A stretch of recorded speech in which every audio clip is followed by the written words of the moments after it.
And I'm here with our listed Londoner of the week, who is George Dyer Tailor of the Walworth Road, the Threadneedle man himself. And George, what would you say is your favourite neighbourhood? Well, Robert, it's got to be the Elephant at Walworth Road, simply because I've just completed 20 years in my shop there, and it's been very kind to me, the area. You know, it's been very faithful to me. A lot of people now coming to visit me there, you know, to have this suits made. Well, you hold court out there, George. Well, that's right, yeah. Where did you grow up? I grew up in Peckham. Right. Yeah, and Dad bought a house in there. I was proud of him because he got on a property ladder when he was like 25, and I think, you know, for someone to come from a foreign land to work hard and be on a property ladder at that age, I think it's phenomenal. Tough these days, Yeah, I tell you. yeah. Oh, and you became a granddad recently, didn't you? Yeah, my daughter, a year ago, the baby was, her name's Isla Rose. She was 1 year old yesterday. Oh, congratulations. So she had a little good time.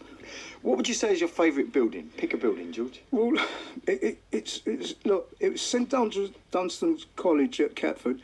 There's a Parliament, a good, and St Mary's Axe. Let's pick the first one, because I've never even heard of it. What was it? Well, St Dunstan's College. This is at Catford. It's a beautiful building. My daughter went there. Beautiful, beautiful building. It's got some lovely grounds as well. So I'm having St Dunstan's College. Yeah, I'll let you have that one, because I don't think anyone's ever picked a building in Catford ever as their favourite in all London. Did you only have the one daughter? Is that? Yes, yeah. And she didn't want to go into tailoring trade? No. Mum had other ideas for her. Yeah. Shame. We need someone to pick up the needles when you finish, George. Well, we'll probably work on that.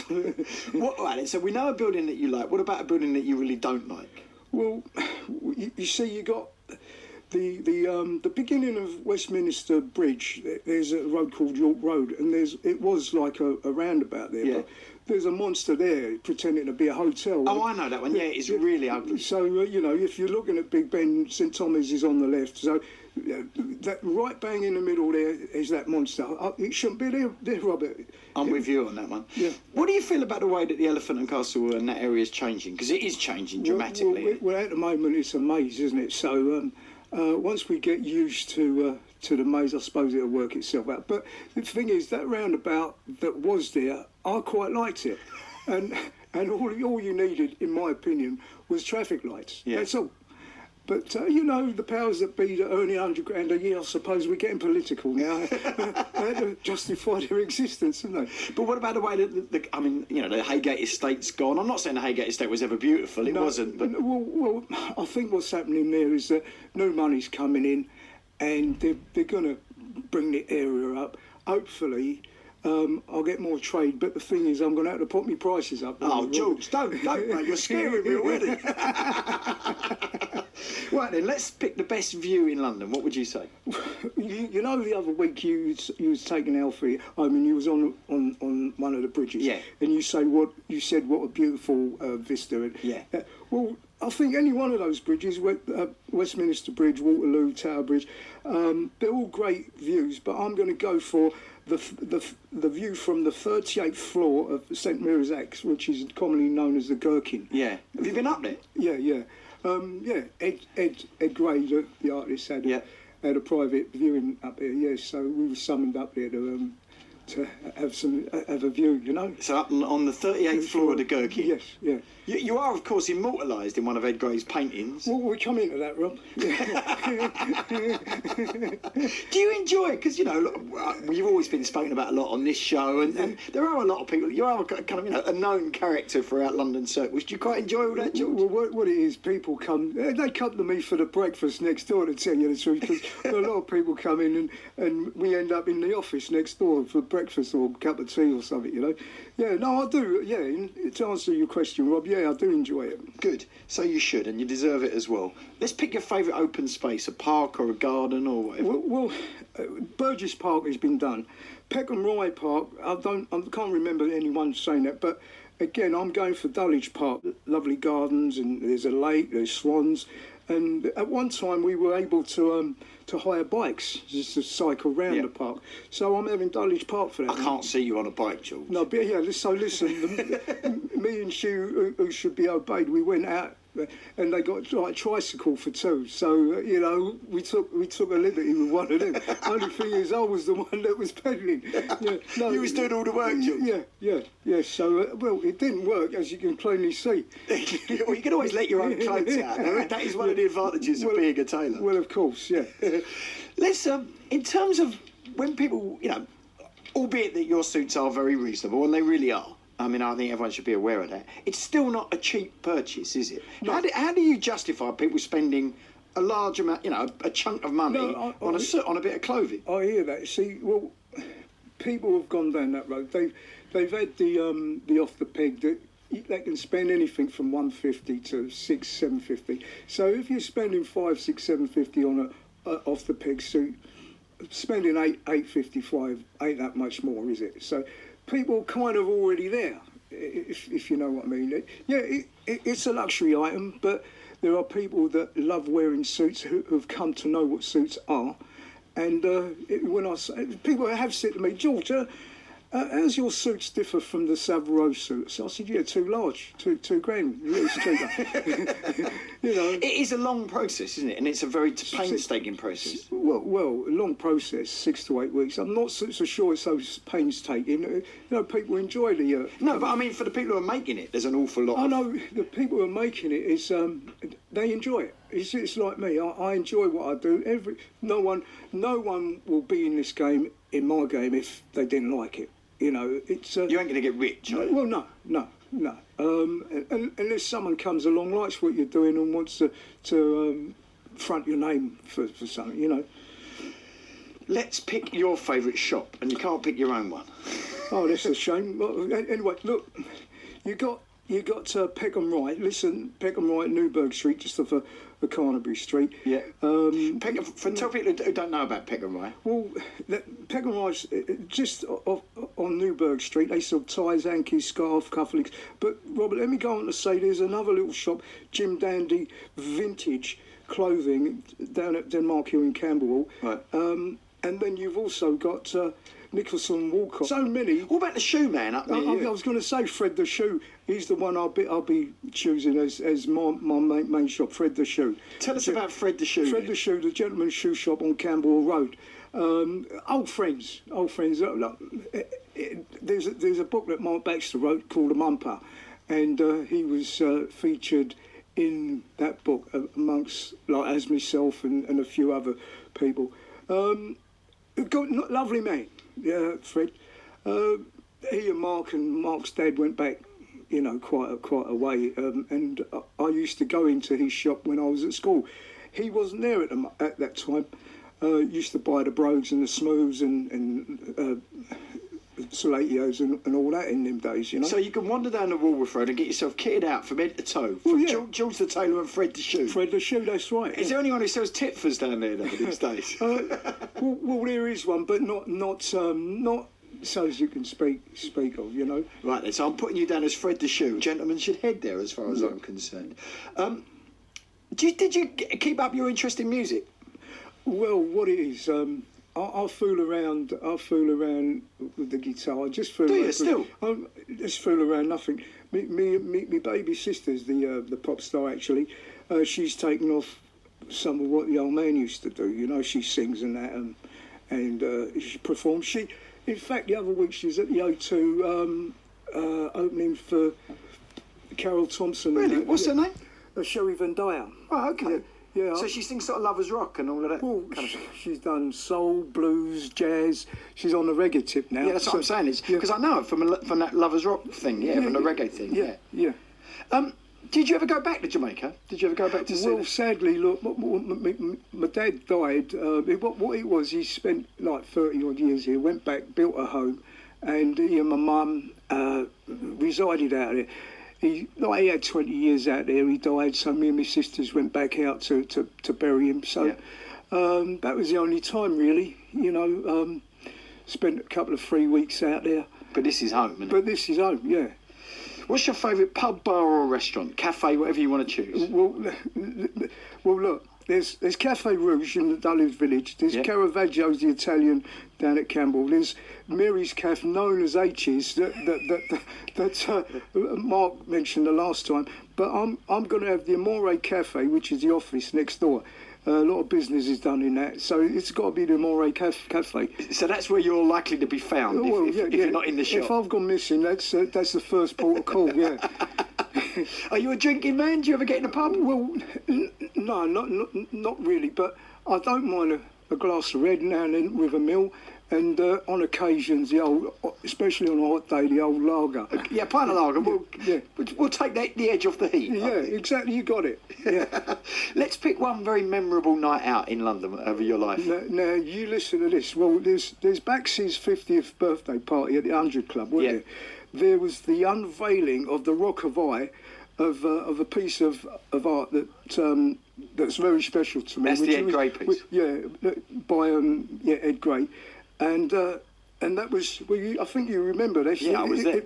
It was unveiled on the Dixie Queen boat, which was owned by Chris Livett, which is moored at Butler's Wharf, Tower Bridge. So that was. I made a little speech, as I remember, George. Well, that's right. But the other thing was, I think my father-in-law's 100th birthday. Wow. Last November, November before last, his 100th birthday. I think that's got to be the one that was held at Bromley Court Hotel. Yeah, and you invited me to that. No, unfortunately I couldn't. No. 100th birthday party, it is a thing. Yeah, but the thing is I'll come to yours one. I'll come to your one. Mate. Yeah. He's 101 now. Wow. He got the old thing from Queen. I'm going to give you a day off. You can't go into the shop, right? You can't do any work. What would you do? Well, all right, so I'll get up late. I've got to have a good lunch. It won't be at the Amore. It'll probably be at the Duck Egg in North Cross Road in Dulwich. Then after me lunch, I've got to go and see a decent film at the cinema. Whatever might be on there. And then a good sleep, Robert. You can have a kip. Got to have fun, ain't you? You got to get up late, have a lunch, see a movie, then go and have a kip. Yeah. Very nice indeed. Right then, so that's a perfect day. You got someone visiting, right, who's never been here before. Where would you take them? You're going to take them down south? Well, no, what we got the Skyline Bar Restaurant at Royal Festival Hall at South Bank. We'll go and got to have a seat by the window. Okay, so we're going to go into the Royal Festival Hall, and they got that beautiful restaurant bar, haven't they? Yeah. So and we're sitting by so we're looking onto the water. Yeah. Yeah. And we spent a couple of hours there. Then we shoot over to the old Bar Italia in 50, as you might, because you see a couple of faces in there every so often, don't you? And then we might do Ronnie Scott's. So I think that's my day. That sounds like a pretty good day to me, George. I'll join you on that one, to be honest. That's a lovely way to spend the day. Do you ever have to talk people out of stuff in suits? Like if someone comes in and they want really Larry lining, or they want a turn up on this, or a half cape on that, or do you know what I mean? What's the sort of relationship between the tailor and the client? Well, I tell you what, a lot of my clients say, these things. On and off the peg suit, you got a different colour buttonhole on the lapel. Yeah. Right. Well, can I have that? I said, well, yeah, I'll do anything you want, but that's an off the peg thing. That's how I put it, you know. It's, gently steer them away. Yeah, but some of them go for it anyway. But that's my bugbear anyway. Right then, so we don't go in George's shop and ask for a different colour buttonhole, please. Yeah, it's not one of George's signatures. No, yeah. You do have your own kind of little things, though, don't you? Little touches. Yeah. I have got a signature cut, but when I put a £1,500, £2,000 label on it, people think different. But it is significantly different. The cuffs are different, the lapels are different, the angles of the pocket, the outbreast is different, and the buttonholes actually on the front are on a slant. So it is a signature. I mean, all the years I've been in tailoring, I can afford to create something that, you got Paul Smith, you got Armani, you got all the, and there's only subtle differences between them. One might be a 1 button, 2 button, 3 button, but everything else is the same. Mine is significantly different. Right. That's all lovely, right? We've had a nice time up till now. Now we're going to go look at something horrible. The worst journey ever. Oh, no. So listen, I've got a friend of mine. He's with me in the shop, so Now, what it is, I've got to take him home. Right. He's here to Tottenham. Now, He lives in Tottenham. So we're in Walworth. We've got to take him to Tottenham. So by car. So here we are. We're on the road, and all of a sudden, about a fog come over us. Now you can't see in front of you. Now, so we're going round Tottenham Hill, and we're going round in circles. Now, I've not got a sat nav, but I've got bits and pieces of a A to Z. So anyway, long story short, we managed to get him home. Right, that wasn't no good. That weren't fun at all, Robert. You then got to get back to South London as well. Yeah. Well, that's it. Well, getting back, you're not too worried, but trying to find his place going around Tottenham with that's got to be. Oh, mate. How many times do you reckon in your life you've ever been in North London, George? Well, no, I do because some of my makers are in Wood Green and, right. and so it ain't total bandit country to me. It's. No, so it was only just on that one night, and for some reason it chose me to come down on it. I blame you for this, George, but there you go. What would you say is your personal London landmark? Something that makes you think, yeah, I'm home, this is my town. All right, well, when you see the Houses of Parliament, Big Ben, when you see Tower Bridge, when you see the Will, when you see the Gherkin, you know you're at home in London, don't you? So any one of those, you pick any one, and I'm happy with that. I'll tell you the one that gets me going down to you is there's a bit where, and it's certainly not pretty by any means whatsoever, but it means because I've got lost a couple of times coming down to you because it's a bit like you going to Tottenham. And I remember one time I've been driving around South London. I got completely lost trying to get to you because I don't drive very often anyway. And then suddenly I saw that Elephant and Castle, that pink shopping centre, and I thought, that's it, I found him. I know he's near here. But which exit? Exactly. Yeah, I got the right exit finally. I finally found the Walworth Road. Yeah. I didn't get any sarsaparilla though. They always promised me some of that down there. You be careful with that. So, who's your favourite fictional Londoner, George? Right.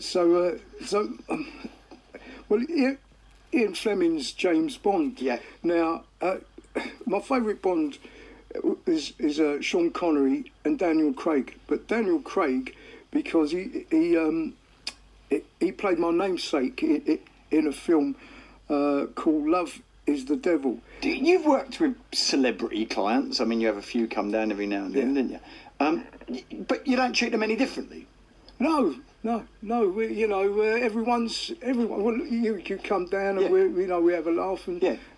Yeah. But that's important. It seems to me that everyone's equal. Their money's as good as anybody else's. Well, the reason a lot of people come to me is because they've done their homework. They know who I am.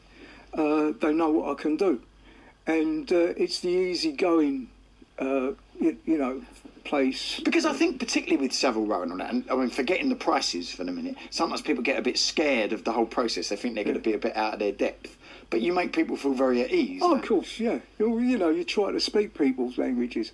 I mean, like for example, a senior citizen would come in, an old Jamaican, and himself, what boy? So I've got to give it, yeah, you're welcome, sir. And an Englishman would come in, hello. So I've got you adapt, you adapt, then that's not taking the mickey, that's just being, Oh, absolutely. Yeah. What's your favourite London film or book or play? Well, again, you see, you got the outside bet based on the Mumper, the book of Mumper, which Mark Baxter had written. But which you feature, of course. The more recent one, the film about Tubby Hayes, which is called A Man in a Hurry, a jazz saxophonist back in the 50s, 60s, which really, he didn't really get the recognition that he should have done. But I've never heard of him before until Mark wrote and made the film. And so I've got to say, Tubby Hayes. And also, that style, that sort of 60s style, 60s Soho is your style, isn't it, really? Well, the clothing and that, No, I think that's the one for me. Right then. So we'll put down the Tubby Hayes film, Man in a Hurry, which is great, actually. It's really, really good. Finally, I'm going to let you do a bit of time travel. right? You can go backwards or forwards, you can go as far as you like, but you can come back home to today. But where would you go? Give me a licence here, Rob. I'll tell you why I need the licence, because I travelled backwards in the past to between 67 and 76. The reason being because, like the likes of Bob Marley, Marvin Gaye, Prince, David Bowie, Elton John, Freddie Mercury, Stevie Wonder. I've got to say this: Aretha Franklin, Sade, Randy Crawford. No, all of these greats. I would like to bring all them together on one stage to sing "Love's in Need," which is a song from the Key of Life thing. Right. That's your song, is it? Well, any song from the Key of Life is beautiful, but that one will have a message to everybody on the planet. Love's in need. Yeah. So that's where I'd be between 67 and 76 with all the greats at that time to sing that song all on one stage, Robert. What a nice thing to do, George. Well, I think so. Yeah, I do. These are all greats, and sadly some of them are not with us now. But it won't hurt you. George Dyer, the Threadneedle Man on Walworth Road, and if he ain't in the shop, he's quite likely next door in the cafe. George, it's been an absolute pleasure to spend some time with you. Thank you, Robert.